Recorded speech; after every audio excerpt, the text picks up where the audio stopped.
de segurança em tech. Olá, pessoal, sejam muito bem-vindos a mais um episódio do DevSecOps Podcast. Eu sou o Cássio Pereira. Como vocês podem ver, hoje só não é solo, porque temos um convidado muito bacana aqui hoje, que vai bater um papo com a gente. Já já vou apresentar e falar sobre ele e falar sobre o tema de hoje também.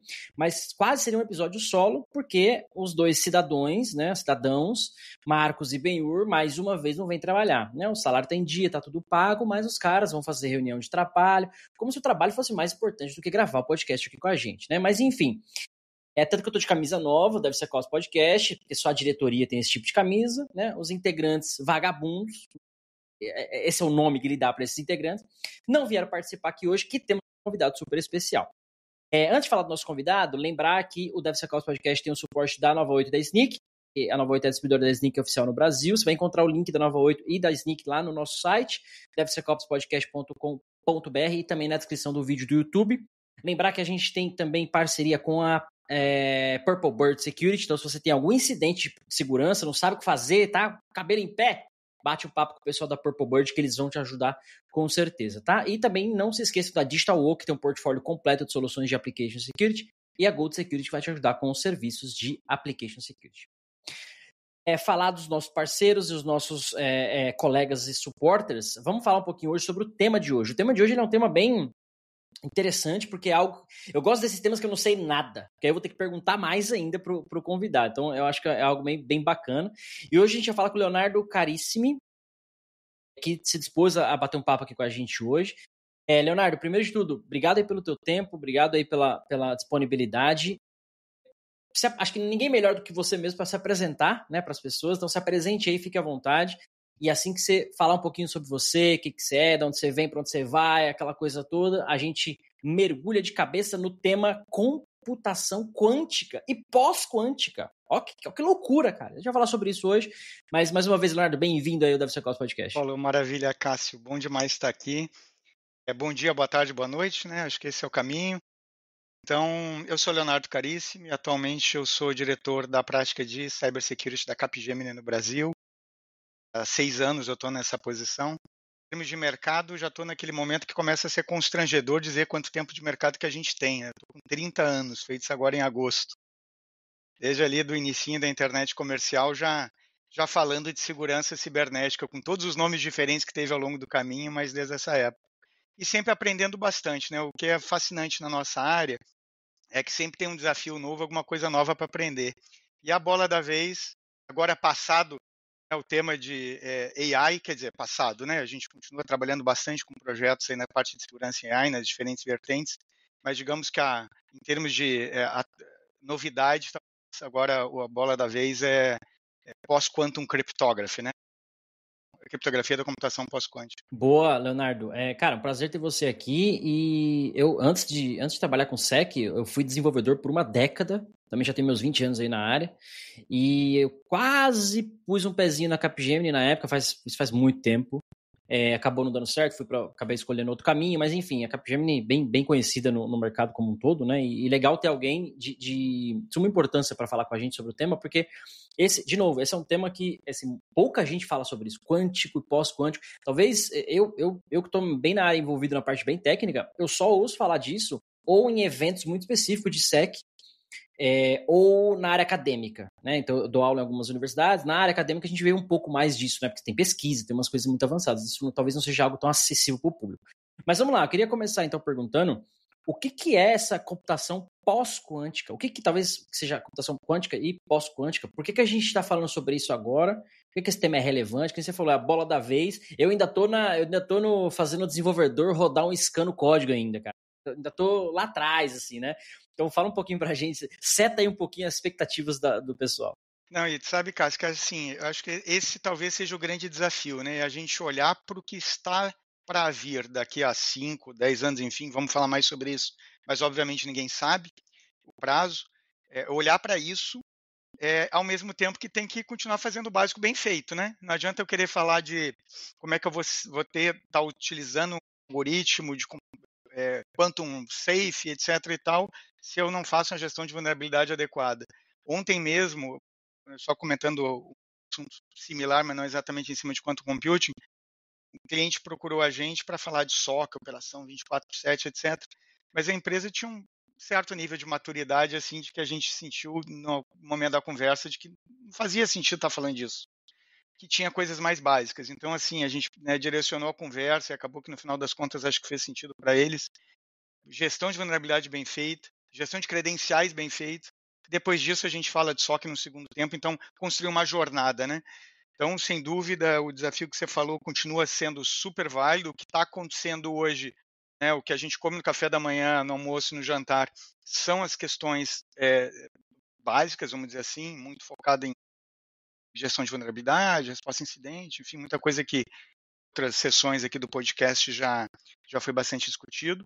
Mas também acho que, né, a provocação importante aqui é a seguinte: vamos começar a olhar para frente, porque nós no mercado de segurança a gente tem histórico importante do tempo que leva para fazer a substituição de um algoritmo de criptografia. Né? Tem cliente nosso hoje, banco grande no Brasil, dentro do ambiente deles ainda tem aquele algoritmo DES, que é coisa de 10, 12 anos atrás foi considerado inseguro e recomendado a troca. Mas ele está falando de sistema legado, mainframe isso, mainframe aquilo, enfim, aplicação monolítica, etc. Se construiu uma série de, vamos dizer, controle de segurança ao redor, obviamente para mitigar o risco, mas o algoritmo que está ali no meio segue o mesmo, passados 10, 12 anos, para trocar um algoritmo. Agora imagina um evento desses, assim, o Quantum Day, como se chama, né? A partir do momento que existe um computador com computação quântica suficiente para quebrar uma criptografia nossa atual, não vai ser para um algoritmo, vai ser para todos. Imagina trocar todos de uma grande organização. Né? Não é um trabalho rápido. Por isso que a gente tem que, né, começar a olhar um pouquinho à frente na curva, começar a identificar os riscos e começar a tratar tudo isso. Né? Mas, enfim, então, né, sobre a computação quântica em si, antes de chegar na questão criptográfica, começar um pouco ali mais do básico, né?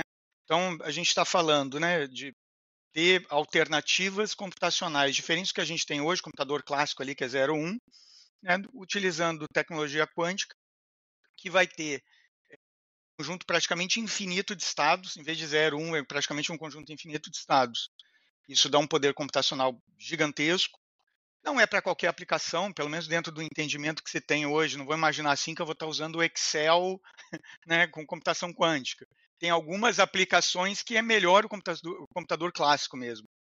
Mas o ponto é que outras aplicações que manipulam volumes muito grandes de dados, fazem simulações, etc., isso daí cai como uma luva. E é justamente o espaço onde vive a criptografia, né? Principalmente a criptografia assimétrica, aquela questão de multiplicar, fatorar dois números primos muito grandes, né? Essa é a base dos algoritmos assimétricos. Então, esse tipo de problema, que é um grande desafio para a computação clássica, mas por quanto, né, resolve rapidão. Então, esse acho que é o desafio. Está para vir, assim, como eu falei, um horizonte de tempo que ninguém sabe, mas várias projeções diferentes que vamos dizer aí 10, 15 anos. Imagina que né, já exista. E outro ponto que eu acho que é importante, caso para desmistificar um pouco, é assim, quer dizer que daqui a 15 anos eu vou estar usando um iPhone com computador quântico, né, com processador quântico. A gente não precisa disso para ter um grande problema, uma grande ameaça quântica para o mundo nosso de cyber. A gente precisa ter um computador em algum lugar do mundo que seja como eram os ENIAC lá nos anos 40, tamanho de uma sala gigantesco e tal, pode ser só um, mas ele já vai fazer um estrago.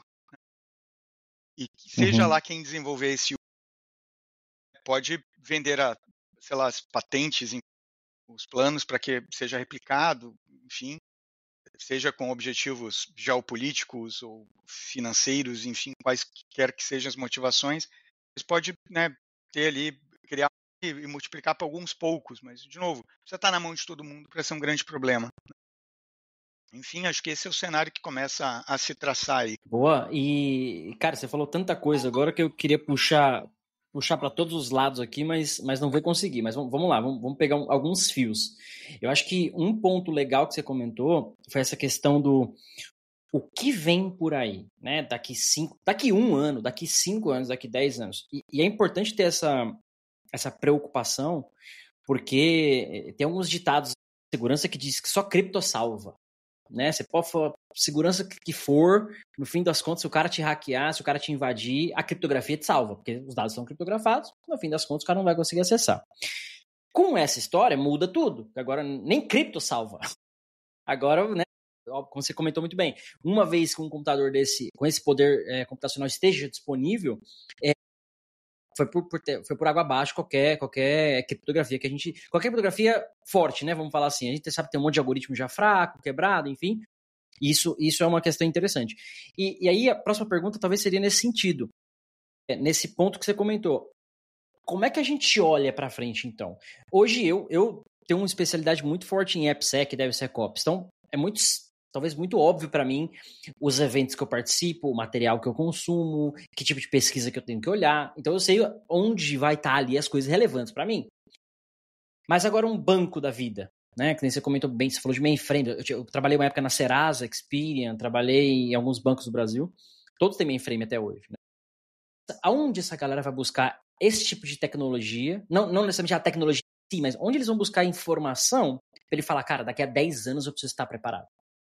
Como é que eu olho para isso? Eu tenho que chamar o Leonardo ou tem algum jeito, né, de eu me antecipar a isso? Esse tema ele ainda é bastante nichado em termos de discussão, mas existe conferências, se você começa a pesquisar tem bastante material. De novo, né, para tirar um pouco assim o grau de, nossa, que coisa mais futurista. Se você entrar hoje em um site, por exemplo, Microsoft, um AWS, você vai ver que lá na nuvem deles já existem implementações pós-quantum, algoritmos que são quantum safe, já dessa nova geração. Então, já está disponível. Porque ano passado o NIST, né, nosso querido NIST lá dos Estados Unidos, padronizou 4 algoritmos, e esses algoritmos, uma vez padronizados e definidos, já começaram a ser implementados por alguns fabricantes no mercado. Então, já começa a estar disponível. Mas talvez assim, talvez não, muito antes de pensar em estar implementando isso, é importante conhecer o ambiente atual, né? Você falou ali do mainframe, legado, etc. Tanto que as etapas iniciais que a gente vê o mundo inteiro tá fazendo, inclusive alguns clientes aqui no Brasil, é começar assim nessa questão do assessment. Onde é que eu estou nessa história toda? Voltando para as questões muito básicas e importantes, tem um conceito aí importante que é o seguinte: inventário de algoritmos criptográficos. Você falou então, né, do mundo de desenvolvimento. Como desenvolvedor, você ao longo da vida construiu várias aplicações usando bibliotecas que tinham algoritmos criptográficos. Então, imagina a grande empresa, a quantidade disso que tem por aí, né? Algoritmo aqui, algoritmo ali, diferentes implementações do mesmo algoritmo e diferentes algoritmos. Quem sabe aonde está isso tudo hoje? Ninguém. Sim. Isso toca também um tema de governança muito importante. Aí, de novo, o pessoal de desenvolvimento tem que saber quais são os algoritmos que devem começar a ser usados daqui para frente. O pessoal de arquitetura deve definir alguma coisa. O pessoal de gestão de chaves e certificados. O pessoal de gestão de risco. Então, a governança desse processo todo, a galera de infraestrutura, que faz ali a gestão, a administração, enfim. Uhum. A construção de uma governança de estudo é uma das coisas mais importantes para começar. É começar a construir isso. Não precisa necessariamente ser um novo departamento, óbvio, pode ser só um chapeuzinho a mais para alguém, mas começar a ter papéis e responsabilidades claras para saber onde é que eu entro nessa história toda, eu como desenvolvedor, eu como arquiteto, eu como um cara de compras que vou fazer uma RFP que vai abrir para comprar novos roteadores. Eu já deveria, de alguma forma, considerar esse um requerimento. Ou alguém do legal, que na hora de começar já a fazer contrato com um terceiro, já tem que começar a pensar em cláusula disso, assim como já temos cláusula de segurança, já temos cláusula de privacidade, botar alguma coisa nesse sentido, incluir alguma coisa nesse sentido, né? Papel e responsabilidade para todo mundo. A questão é começar a definir isso, fazer uma governança em cima disso, começar a construir essa governança toda, e aí, a partir desse guarda-chuva, vai endereçando o que cada um tem que fazer. Por exemplo, alguém responsável pela definição dos novos padrões, alguém responsável por fazer o tal do inventário, e por aí vai. E aí a questão das informações, né, onde é que eu pego informação sobre isso? Na realidade, dependendo de qual é o seu chapéu nessa história toda, seu papel e responsabilidade, você vai precisar mais ou menos de informação. Mais especializada, menos especializada, enfim, e aí busca de acordo com o papel definido, né? Mas eu acho que já dá para dizer que tem um conjunto relativamente abundante de informação aí. É óbvio, né, não é um tema mainstream. A gente fez a pesquisa, né, a Capgemini fez a pesquisa agora, foi publicada no início de julho, justamente para agregar nesse processo, conscientização, acho que a gente está num grande trabalho de conscientização, agregar nesse processo, globalmente falando, tá? Não é só Brasil, começar a caminhar nessa jornada, porque são processos todos morosos, questão da governança, todos os inventários, etc. E tal. Isso a gente está falando de vários anos, né? E as regulamentações que existem, que estão começando a surgir ao redor do mundo, elas também têm prazos relativamente dilatados. Olhar lá 2027, 2028, nada é para amanhã. Mas tem que começar a olhar. E você comentou da pesquisa, né? Eu tenho alguns dados aqui que eu anotei, que fala nesse ponto que você comentou, você falou do NIST, e eles comentam que 68% das empresas, né, das organizações entrevistadas, eles veem essas diretrizes obrigatórias como o NIST e talvez outras organizações, né? O NIST talvez seja um bom direcionador, né? Até como fonte de estudos e práticas lá, né? Como ferramentas importantes para essa transição. Justamente se apoiar em alguém que vá te suportar nesse contexto. Tá, então onde é que eu busco isso? Quais são os algoritmos que eu tenho que usar? Quais são os aprovados ou quais não são? Enfim. Então, talvez usar, né, nesse contexto aí, NIST e outras ferramentas. Eu não sei se a OASP tem alguma coisa com relação a isso, depois eu dou uma olhada na documentação deles também, porque eles sempre estão postando algumas coisas com relação a isso. Mas eu acho que talvez minha dica aí para os times, complementando o que você falou, seria isso, né? Olhar para esses não necessariamente players, né, mas essas bússolas, né, esses caras que estão sempre nos guiando com standards, que eles vão com certeza ter alguma coisa de uma maneira ou de outra. E acho que você também chegou a pincelar um tema importante, né, conferências. Eu sou um grande fã de eventos e conferências em geral, acho que para networking, aprendizado, não tem nada melhor, que você vai conseguir bastante suporte também. E aí, indo para o próximo passo aqui, para o nosso próximo tópico, eu diria, você comentou muito bem de governança. Eu vejo os times de desenvolvimento. Eu sempre põe a culpa no desenvolvedor, coitado, mas nem sempre a culpa é dele, né? Mas vamos lá. No fim das contas, ele é um funcionário que está obedecendo. As organizações hoje, elas ainda sofrem muito para fazer uma simples governança de bibliotecas de terceiros. O Log4j está aí há 3 anos atrás, até perdi agora. O Log4j está aí para não deixar a gente mentir. Deu boom lá, ninguém nem sabia se usava. Parou de funcionar. Por quê? Porque tem lá o Log4j versão tal que está vulnerável, está sendo explorado, o cara nem sabia que estava usando. Então, assim, as pessoas não têm... as empresas têm dificuldade hoje de fazer uma simples governança de biblioteca de terceiro. O que qualquer ferramenta de SCA open source resolve isso pra gente hoje de uma forma, 90% resolvido. Você roda lá o scan, vai criar um catálogo para você mantém isso atualizado, vai fazer os upgrades necessários ou não vai fazer, enfim. Mas você ter ali o catálogo, né? Ter o catálogo talvez um dos passos, o outro é identificar os problemas nessas bibliotecas. E aí você trouxe um ponto agora, que eu lembro que lá no Microsoft SDL, se eu não me engano, processo que a Microsoft tinha criado, acho que ainda está público, ainda faz tempo que eu não vejo, tinha lá uma etapa. Olha, na fase de design do seu desenvolvimento, lá na fase de arquitetura, você tem que definir algoritmos de criptografia que você vai utilizar. Você vai precisar usar usuário e senha, vai precisar lidar com informação sensível. Como é que você vai criptografar isso, né? Então, esse é o momento de você definir o algoritmo. Eu vou usar um RSA, eu vou usar um K256, eu vou usar eu vi esses dias. Eu estou usando base 64. Isso. Então, usa lá o algoritmo base 64 para criptografia, entre aspas, né? Então, tem um momento até sugerido já no desenvolvimento de você parar. Pera, eu vou precisar lidar com informação sensível e criptografia. Que algoritmo eu vou utilizar?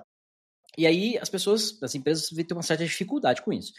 Talvez minha pergunta agora seja, você também vê essa dificuldade nas empresas, clientes, enfim, ao longo da tua carreira? Se sim, por que você acha que tem essa dificuldade? É má vontade? É budget? É falta de conhecimento? É negligência? É o quê? Como é que você enxerga isso? Ou não, eu tô falando besteira. Eu acho assim, talvez isso que agora está ficando evidente, a necessidade por conta da ameaça quântica, como a gente está falando, é um problema de décadas. Né? Há décadas, cada um que está desenvolvendo o sistema, como você falou, disse assim, aqui eu vou colocar esse algoritmo que eu acho que é suficiente. E não tinha ali uma validação, alguém acompanhando, alguma coisa assim. Talvez muito recentemente, alguns conceitos como Security by Design, pode ser que tinham Security Champion dentro do Squad, que aí agora olha e diz, não, usa esse, que esse é homologado pelo nosso CISO e tal. Muito recentemente, talvez já estejamos com algum nível disso. Se a gente olha 10, 20 anos atrás, obviamente nada disso existia. Então era muita decisão de cada um mesmo. Então acho que era um problema de governança de muito tempo, aliás, é um problema de governança de muito tempo, e que talvez agora, por conta do novo cenário que está vindo em termos de ameaça, está obrigando todo mundo a parar e dar uma olhada. Não, pera, agora precisamos dar uma arrumada nessa casa também. E nós todos vivendo uma grande jornada aí nas empresas, na nossa vida pessoal, de cada vez estar atento a novos riscos que estão surgindo e aumentando cada vez mais a maturidade e a postura de gestão de risco, né? Enfim, talvez seja isso, cara, tão simples quanto isso. Não tinha antes ninguém olhando, não tinha uma cobrança, não tinha um processo, não tinha uma política. E aí quando não existe esse contexto, concordar com a tua brincadeira aí sobre, né, não colocar a culpa sempre no desenvolvedor, quando não existem esse contexto todo, e no final do dia o desenvolvedor acaba ficando com essa responsabilidade dele definir o que parece melhor, e obviamente o que parece melhor para mim não é o mesmo que parece para você, não é o mesmo que parece para os outros, e cada um vai ali tomando sua decisão. Isso, no final das contas, gera uma heterogeneidade muito grande também de algoritmos, seja por decisão do desenvolvedor, seja por época, porque em 2020 o que estava disponível era tal coisa, em 2017 era tal coisa, em 2015 era tal coisa, aí hoje tem, sei lá, 200 algoritmos diferentes, implementações diferentes dentro da empresa. Onde estão, quais são, qual o nível de vulnerabilidade que tem, esse é o trampo agora, né? Precisa correr atrás disso. Eu tive a oportunidade há 3 anos atrás, agora eu não lembro, 2, 3 anos atrás, de ir na Índia. Eu trabalhava numa empresa chamada ABB. A ABB faz automação industrial, robôs, etc. E tive a oportunidade de ir na Índia, conhecer o laboratório, enfim. E a gente acabou visitando uma universidade lá, onde o lema do time específico que a gente conheceu lá era, que a gente sempre fala, né? Jamais invente o seu algoritmo de criptografia, você só usa o que está pronto. Não é desenvolvedores, não vai me sair fazendo criptografia à torta direita que você não sabe fazer, você não é um criptógrafo matemático, né? O trabalho desses caras era exatamente o contrário. Era criar criptografia, criar algoritmos novos. Por quê? A ABB, ela patrocinava uma bolsa lá de doutorado para essa galera, para criar algoritmos de criptografia capazes de operar em ambientes, eu não lembro a palavra exata, mas eu vou chamar de hostis. Porque ele lidava com um software que vai rodar controlando o sensor de uma usina nuclear. Vai lidar com software que está operando num carro autônomo, num robô, ou seja, você não tem memória infinita, você não tem processamento infinito. Pelo contrário, né? É tudo muito bem limitado, eu diria. Então essa galera estava lá criando algoritmos específicos, sei lá que nome que era, que nível que era. Eu tô bem no alto nível aqui para trazer um pouco dessa experiência para essa conversa, porque acho que faz total sentido, né? Porque qual era o fim dessa pesquisa?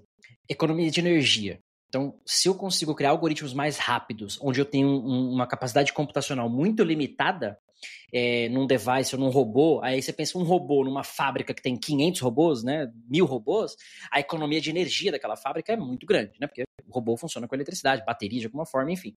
Então, no fim das contas, essa pesquisa era para reduzir a energia. Como é que algoritmos criptográficos podem ajudar na redução do consumo de energia? E aí, você trouxe esse tema agora, eu fiquei pensando, cara, como tem umas preocupações que eu mesmo nunca fazia ideia desse tipo de preocupação. E aí, na tua fala inicial, trouxe também um outro insight do sentido.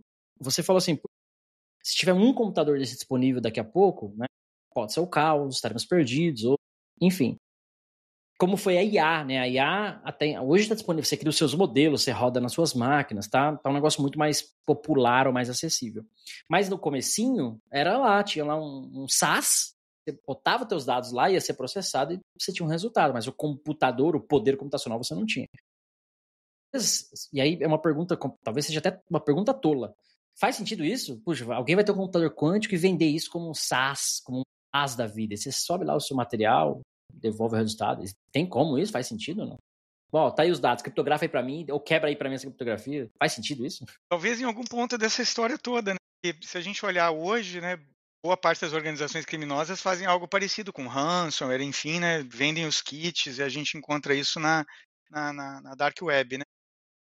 Isso aí, acho que é um cenário plausível, né? Difícil da gente dizer, cravar que será assim ou não será assim, mas eu acho um cenário plausível. Sabe, Cássio, eu gostei muito do que você trouxe aí, esse exemplo de automação industrial, isso sem dúvida é uma área super relevante em cyber hoje em dia, né? E tem esses desafios todos, um espaço memória muito mais limitado, enfim, a coisa toda ali num firmware tem que ser mais otimizada, etc.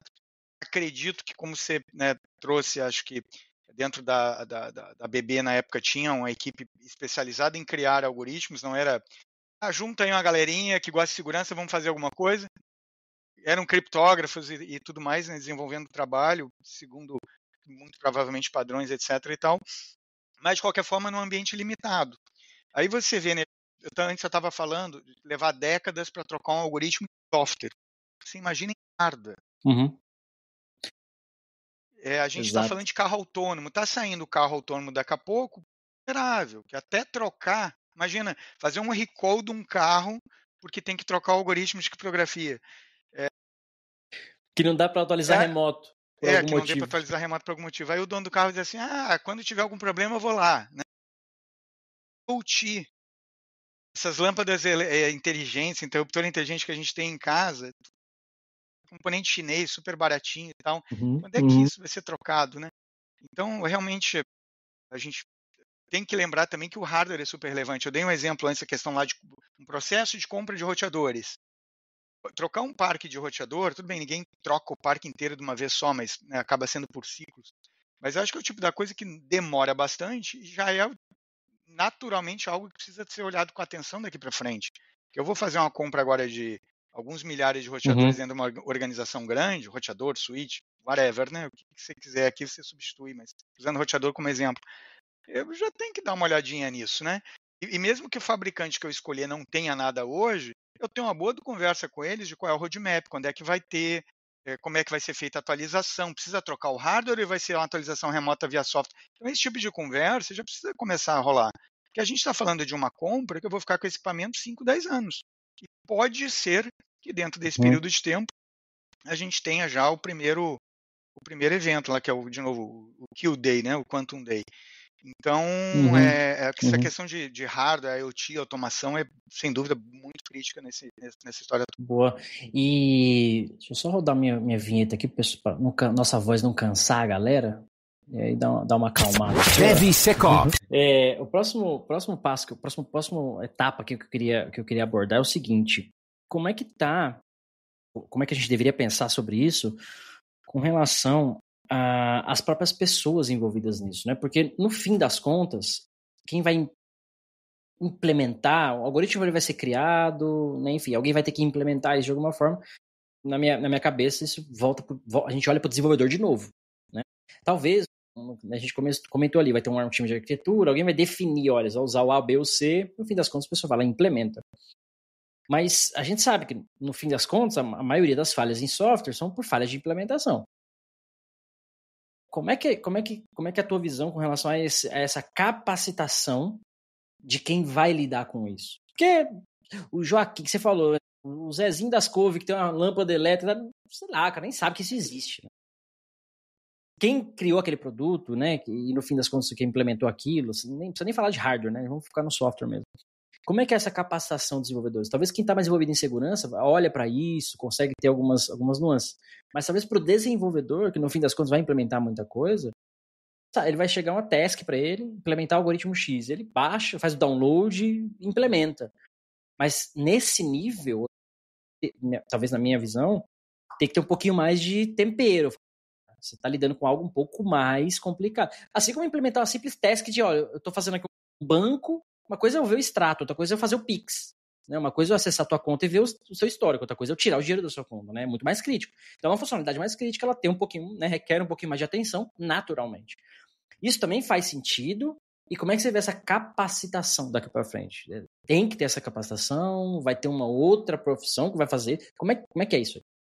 Assim, eu acho que no final do dia assim, uma primeira grande etapa é de conscientização em todos os níveis, desde um nível executivo até um nível ali operacional, enfim, desenvolvedor. Acho que esse talvez seja o grande primeiro passo. Aí, assim, esse espaço aqui serve super bem para isso, a pesquisa, a movimentação que a gente começa a ver no mercado serve bem demais para isso, né? Começar a dizer que acho que o grande desafio do assunto é assim, todo mundo olha para isso e pensa assim, pô, uma mega futurista, né? Não é para agora.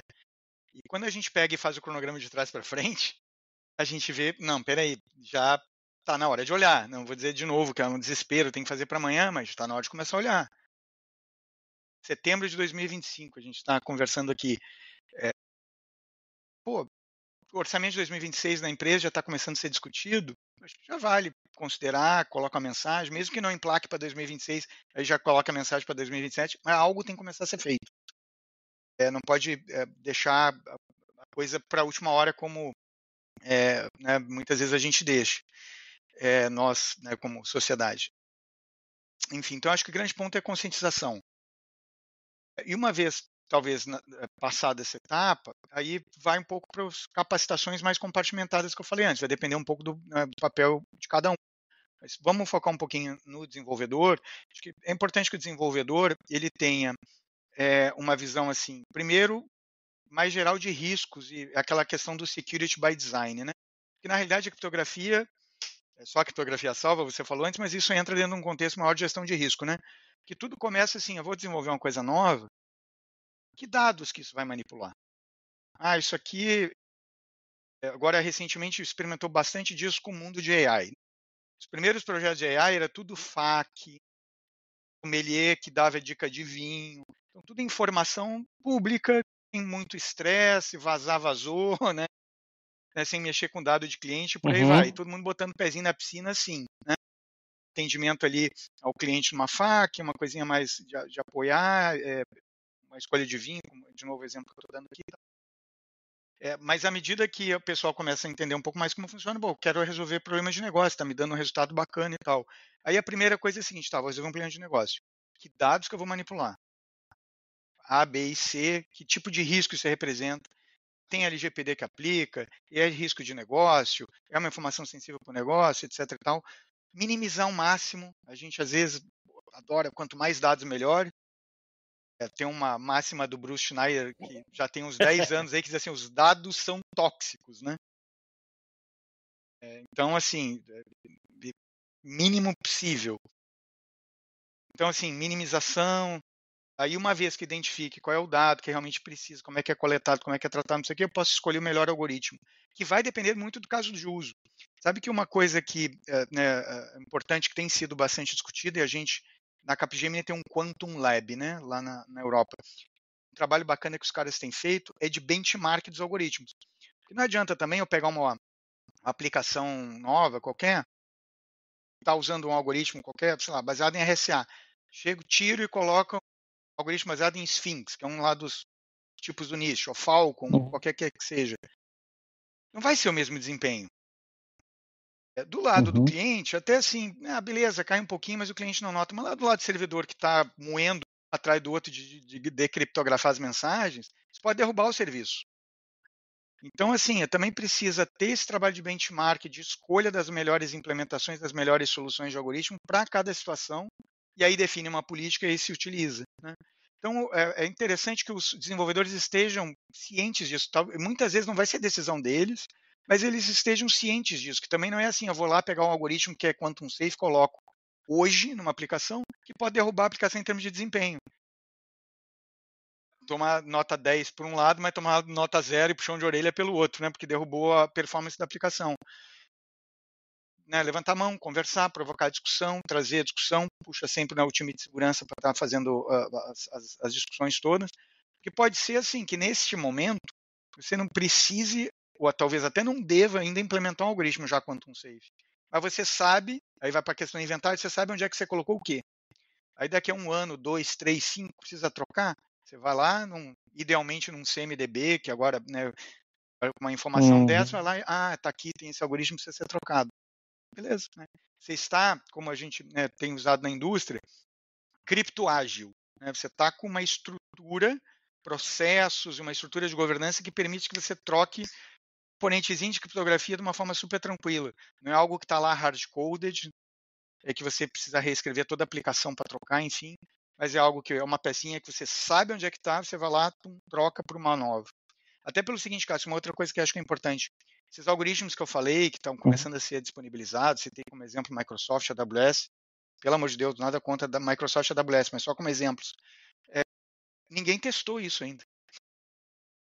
Tem um modelo do NIST teórico, os caras chegaram e fizeram a primeira implementação. Ninguém testou isso no mundo real.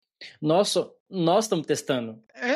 E quando tiver o primeiro computador quântico, pode ser que isso daí derreta, né, igual manteiga no sol. Então, assim, o fato de ser criptoágil ajuda também a esse risco. Na hora que, né, se identificar alguma coisa, alguma vulnerabilidade nesses algoritmos novos, você rapidamente troque. Porque, óbvio, um processo, né, de gestão que existe nessas empresas, a Microsoft vai detectar que tem um problema naquele algoritmo, elaborar lá um patch, uma nova correção, etc, e tal, disponibilizar. Aí você precisa do seu processo de gestão de vulnerabilidade, inventário, gestão de vulnerabilidade para corrigir, né? Mas enfim, então só voltando para a questão da capacitação, que eu já puxei vários outros assuntos, mas eu acho que é isso, começa muito com conscientização e depois acho que começar a entender esses mecanismos, papel de cada um, o que existe de disponível, né, de ferramental e processo, etc e tal, para entender ali qual é o papel do desenvolvedor dentro dessa engrenagem toda e trabalhar de forma colaborativa, claro, né, sem apontar dedo, etc, ninguém vai ter sucesso fazendo isso, mas trabalhar de forma colaborativa, senta do lado, dá sugestão, ó, vi isso, vi aquilo, você já pensou nisso, já pensou naquilo, e aí a coisa se constrói de uma forma mais bacana, né? Até a aplicabilidade do algoritmo, né? Que você falou muito bem, o benchmark de performance é uma coisa, mas, por exemplo, você não usa criptografia assimétrica ou assimétrica para o dado descanso ou transporte, né? Cada uma tem o seu propósito ali. Então, até nesse contexto do cara saber o que e para quê. Isso. Né? Para não sair, a gente sempre brinca, né? De matando formiga com a bazuca, né? Então tem um pouco dessa noção, eu diria, né? E na pesquisa eu vi também lá que a Capgemini fala o seguinte: 70% das organizações já planejam adotar soluções de segurança quântica nos próximos 5 anos. Aí eu imagino que a pesquisa foi feita com empresas de grande porte. E talvez isso até mencionado em algum momento. Por quê? Aí você pode comentar sobre isso, mas no dia a dia, eu talvez no dia a dia um pouco mais ali no código, vamos falar assim, tirar os chapéus aqui, né? O que tem de chave chumbada no código? Às vezes o seed do algoritmo da criptografia tá chumbado num arquivo de configuração no Kubernetes. Aí o desenvolvedor fala, não, mas tá no secrets do Kubernetes. Fala, tipo, porra, velho, não muda muita coisa, né? Aí o outro, não, mas tá base 64 o seed. Então, assim, na prática tem muita coisinha, né, que não vai ajudar muito, né, no dia a dia, minha vista, assim. É aquela história, né? Tem um meme que tá rolando aí, é como se fosse uma puta estrutura bem feita e tal, assim, bonita. Aí você vai lá embaixo, é uma pecinha de dominó segurando o negócio, assim, né? Tipo, você tirou a pecinha de dominó, cai tudo, né? Então, às vezes é isso. O cara tá com o computador quântico na mão, e aí vai lá e, pô, a senha tá chumbada em algum lugar, pô, vai lá e destrói tudo. Talvez essa questão de... E aí, pegando esse dado específico, né? De 70% das organizações estão planejando adotar essas soluções de segurança quântica já nos próximos 5 anos. Você tem alguns insights de como elas chegaram a essa decisão? Tá, daqui 5 anos ou nos próximos 5 anos eu preciso fazer tal coisa. Eu olho pra minha vida e falo, pô, nos próximos 5 anos eu preciso emagrecer. Nos próximos 5 anos eu preciso engordar. Nos próximos 5 anos eu preciso comprar uma casa nova. Sei lá, você tem né? Você tira parâmetros. Como é que esses caras chegaram nisso? Daqui 5 anos eu vou precisar, ou nos próximos 5 anos eu preciso disso. E aí, voltando pra minha realidade. Os caras não fazem AppSec direito ainda. Há 20 anos. Entendeu? Eu só queria entender, traz insights pra gente de como é que eles falaram isso. É porque tá no hype, que você falou, nem é mainstream ainda, né? O cara viu numa pesquisa, o cara viu um lugar, ou não, ele acha que tem. Como é que é isso aí? Eu vejo assim, bom, primeiro que sim, né? Normalmente os entrevistados são de grandes empresas, que é o perfil de cliente da Capgemini. Desde a pesquisa do ano passado, que foi sobre segurança com GNNI, a gente tem entrevistado executivos do Brasil, alguns clientes e amigos nossos. Então, nessa pesquisa, por exemplo, tem também alguma coisa.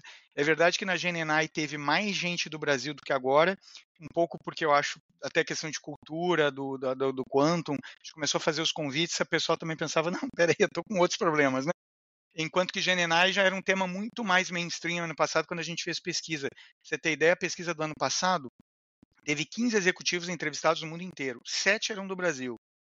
Esse ano, a pesquisa teve mais ou menos uns 15 também do mundo inteiro e eram 4 do Brasil, já é um número um pouco menor, pelo fato, acho que do assunto não ser tão mainstream ainda. Mas, enfim. Bom, então, falando um pouquinho do perfil, né, dos entrevistados. Aí, em relação a de onde é que saiu, né, a postura, o entendimento dos clientes, qual é a nossa visão?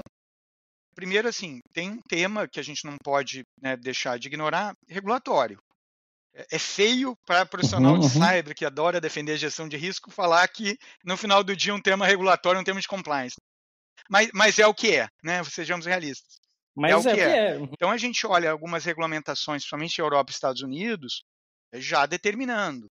Isso são regulamentações, obviamente, do governo, claro, quando a gente fala regulamentação, mas a regulamentação já é do tipo assim, amigão, se você não tiver com A, B e C daqui a 2, 3, 5 anos, você não presta mais serviço para mim, governo dos Estados Unidos, governo do Reino Unido, governo de não sei de onde. Então, começa a empurrar a indústria, que obviamente o governo é um grande cliente da indústria em qualquer setor. Então, começa a empurrar a indústria nessa direção. Então, acho que um driver importante é a regulamentação. Por outro lado, também tem a própria questão da gestão de risco. Então, tem cliente nosso aqui no Brasil, o setor bancário, que não está sujeito a nenhuma regulamentação, mas o pessoal está trabalhando nisso, e não está trabalhando desde agora, já 1, 2, 3 anos, né, começando a olhar já o que está acontecendo, porque pelo perfil da instituição, um pouco mais conservadora, mais madura de segurança, não que esteja perfeito, óbvio, né, não existe segurança 100%, mas aquele básico já está tratado, então começa a olhar outros riscos, enfim, por aí vai. Então, acho que tem uma pegada um pouco assim do lado de gestão de risco, mas o grande driver, muito provavelmente, é a regulamentação pura e simples, que leva o pessoal a se mover. Boa, aí eu sempre faço a brincadeira, né? Aprendeu a ferver água e fazer gelo, aí você pode começar a inventar de cozinhar um arroz, né? E fritar uma batata, não vai se matar com óleo quente lá, né? Aprende a ferver a água primeiro, enfim. E voltando ao exemplo que eu falei da ABB, na ABB a gente teve alguns problemas regulatórios, eu tô aqui na Europa agora, né? Há 4 anos. A gente teve alguns problemas regulatórios, problemas não, né? A gente teve algumas demandas regulatórias por conta de SBOM. Então, eu dei o exemplo lá do hardware. Basicamente, a gente entregava o hardware para rodar lá numa automação de uma fábrica, não sei de onde, com software lá dentro, e tinha que ter um SBOM desse hardware, né? Tudo, cada componente lá dentro. A gente não conseguia fazer isso.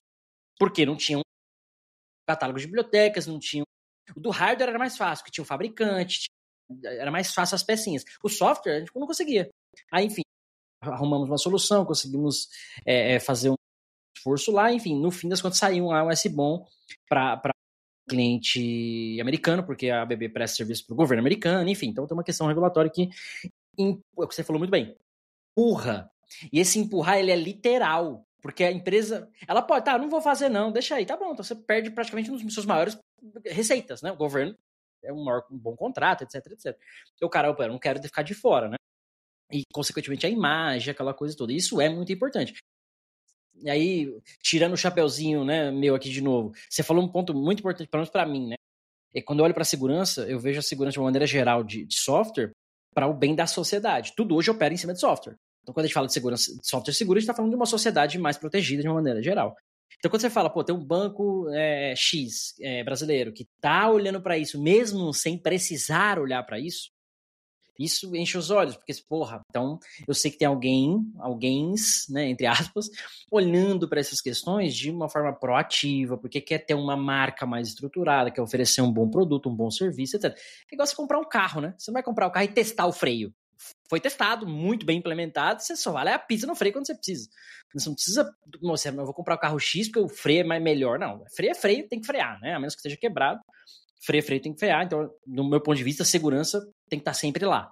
Como você falou bem também. Não precisa estar 100%, nem vai estar 100% nunca, mas é aquela história, eu preciso garantir, talvez hoje, olhando para a AppSec, eu não preciso que todo mundo esteja quantum, pró-quantum, né? Quantum Computing Protected, mas eu preciso garantir que o molecada na faculdade rodando script não vai me invadir, né? Só crime organizado, uma pessoa estrutura, uma pessoa com tempo, né, e recursos do outro lado, talvez consiga, mas eu tenho que me proteger de alguma forma. Leonardo, algumas considerações finais, o tempo passa, o tempo voa, a gente pode continuar esse papo talvez numa segunda parte, a gente tem 45 minutos aqui já.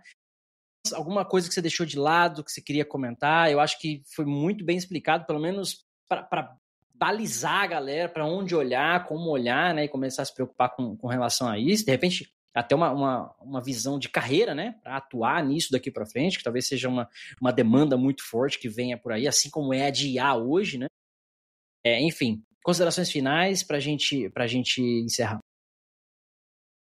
Não, então, Cássio, sem dúvida, né? O tempo passa rápido quando a gente está se divertindo, né? Aqui estamos falando de um tema que é a paixão de nossa, né? De nós dois. Sim, talvez uma mensagem interessante, né, para fechar do meu lado muito se compara o que a gente está para viver aqui com a computação quântica com o bug do milênio, né? Virada de 99 para 2000. Só que tem um paralelo interessante, provavelmente uma possível corrida em cima, né, em busca de novas tecnologias, atualização de parque, etc. E aí isso por si só já é uma razão adicional para começar a antecipar, que obviamente quanto mais você deixar isso para mais tarde, menos gente vai ter, menos recurso vai ter, lei de oferta e procura de mercado, tudo vai ser mais caro, enfim, né? Então quanto antes começar a trabalhar melhor. Mas tem dois agravantes ainda em relação ao bug do milênio, que são: o bug do milênio tinha data, hora, minuto e segundo para acontecer. O evento quantum tem o componente da incerteza. Não vou dizer que pode ser amanhã, que é um grande exagero, mas tem um componente da incerteza. Uns falam 5 anos, outro 10, outro 15, tem que falar 20, não sabemos. Mas enfim, e de novo, a gente não precisa ter um iPhone quântico. A gente precisa ter um computador numa sala como era o ENIAC lá de 70 toneladas, gigantesco, um lugar no mundo e com alguém tendo acesso ali mal intencionado. Esse é o Q Day. É o dia que vai ter essa capacidade, esse computador. Não é necessariamente o dia que a gente vai estar rodando planilha Excel em computador quântico. Então esse é um agravante, a incerteza. E o outro é a questão que a gente falou várias vezes, você trouxe várias vezes, a questão da capacitação. Os skills necessários para resolver esse problema. Né, o bug do milênio, a gente precisava de desenvolvedor. Agora você precisa de desenvolvedor com a capacitação que a gente está falando aqui, precisa de time de segurança, precisa de, né, arquitetos, enfim, a gente já deu vários exemplos diferentes de que tão multidisciplinar o problema é. A gente vai precisar de skills em várias áreas diferentes dentro da organização. E isso precisa ser criado, construído. Tudo começa, acho que o primeiro tijolinho dessa história toda, né, o primeiro degrau dessa escada é a conscientização, e depois a gente vai crescendo, né, criando ali, de novo, as outras camadas de conscientização e treinamento de acordo com o papel de cada um. Mas eu acho que esse é o grande desafio, é a gente ter que lidar, gerenciar essa incerteza e ter que ter os skills disponíveis. Esse é o trabalho, eu acho. Talvez a melhor coisa para fazer nesse primeiro momento é começar a discutir e estruturar essa questão da governança. Você falou do SBOM. O paralelo que a gente faz aqui nesse mundo, é um termo que se usa bastante, é CBOM, é o Cryptographic Bill of Materials. Volta para a questão do inventário, né, dos algoritmos criptográficos. Mas isso está dentro do guarda-chuva de governança. Então, é governança, conscientização, treinamento. Esse é o caminho. Não é uma coisa urgente, mas é uma coisa importante que a gente precisa começar a olhar antes que se torne urgente.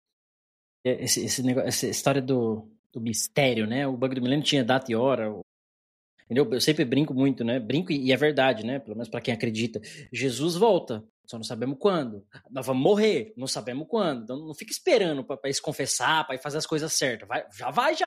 Que vai acontecer, pode acontecer hoje, pode acontecer amanhã, pode acontecer 10 anos, né? Enfim. Então a computação quântica vai chegar aí também, então não espere, né? Acho que isso é importante. Eu esqueci de um detalhe que o pessoal sempre gosta, peraí. Vou dar aqui minha vinhetinha. A gente tem um quadro aqui que é o Devil May Cry. O que a gente faria, ou que a gente gosta de fazer, para os desenvolvedores chorarem? Então, cara, já teve aqui aqueles treinamentos de 99 slides, que você tem que clicar e avançar. Você não pode avançar, você tem que preencher as coisas na tela. Planilha Excel, já tem umas coisas loucas aqui. Eu acho que pegando o tema de hoje, eu acho que algo para o desenvolvedor chorar, que a gente gosta de brigar com o desenvolvedor muito, eu diria que ele agora vai ter que criptografar tudo na mão. Não tem mais algoritmo pronto, ele tem que criar todo santo dia um algoritmo novo para criptografar as coisas dele. E isso vai ser testado, obviamente, depois pelo time de segurança. O que não vai passar, porque ele não é um criptógrafo, vai estar uma bosta, não vai estar criptografado, ele vai ter que refazer. Ou seja, ele não vai mais trabalhar, ele vai só ficar criando um algoritmo criptográfico. Talvez seja a minha piada de hoje para os desenvolvedores. Você quer fazer o desenvolvedor chorar, Léo? Léo, já chamando de Léo, já virou amigo. Tem alguma coisa que você queira ou quer pular? Quer deixar pra lá? Eu não sei, talvez tudo que a gente tenha falado hoje já tenha feito o pessoal chorar bastante, né? Você deu a espetadinha final agora, mas eles já estavam chorando o tempo inteiro, eu acho, né? que esses malucos estão trazendo aqui para mim? Mais problema. Então, poxa, deixa quieto. O cara pensando, pô, eu instalando meu linter aqui na minha IDE, os caras com computação quântica lá, não, me deixa quieto. Boa. Acho que isso. Só fazer tudo isso que a gente falou aqui já vai fazer se chorar bastante. Cara, só um recado que eu acho que é legal também, vai de novo pela linha de conscientização / capacitação. Pode falar. Acho que a própria pesquisa da Capgemini ajuda bastante. De alguma forma, reconhecendo, vamos dizer, o momento do tema, globalmente falando, é interessante que se olhar a estrutura da pesquisa, a primeira metade são os dados da pesquisa em si, e a segunda metade é muita informação. Né? O que de alguma forma fala muito do que a gente comentou aqui, mas trata várias recomendações, sugestões de como começar, onde buscar mais informação, capacitação, etc. A própria pesquisa acho que é um bom primeiro passo de capacitação também. Eu tenho um link, é o mesmo link, né? Do futuro criptografado. Por que a criptografia pós-quântica está no topo da nova agenda de segurança cibernética? É essa, né? Mesma pesquisa, né? Tá, então eu tenho esse link, o pessoal que estiver ouvindo a gente, vai estar o PDF direto, lá que é o link do PDF específico, vai estar lá no nosso, não sei se você jogar no site especificamente, mas vai estar na descrição do YouTube. Então quem estiver ouvindo aí em outra plataforma, dá uma olhadinha lá no YouTube, além de deleitar-se com a nossa beleza, você vai poder baixar o link lá no vídeo na descrição do YouTube, beleza? Leonardo, você está em redes sociais, onde o pessoal te encontra, te manda mensagem, te pede socorro agora, porque você inventou essa história aí agora, velho. O pessoal vai precisar de ajuda aí. Vamos lá, sim. LinkedIn, Leonardo Carissimi, facilmente localizado. Instagram, Léo Carissimi. Acho que os dois principais esse. Twitter, Léo Carissimi também.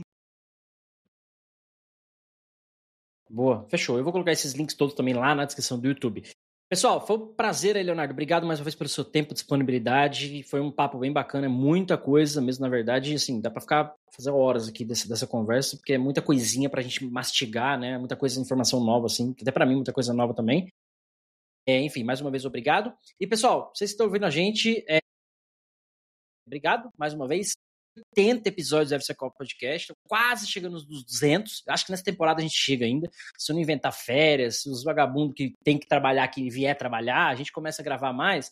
E aí vão ter 200 episódios ainda nessa temporada. Se não, a gente vai se ver na 7ª temporada, mas ainda tem temporada, tem mês, tem bastante coisa em setembro ainda, a gente tem tempo ainda. Então, pessoal, obrigado. Leonardo, obrigado mais uma vez. A gente se vê na próxima semana. Valeu. Falou, obrigado, abraço. Acabou.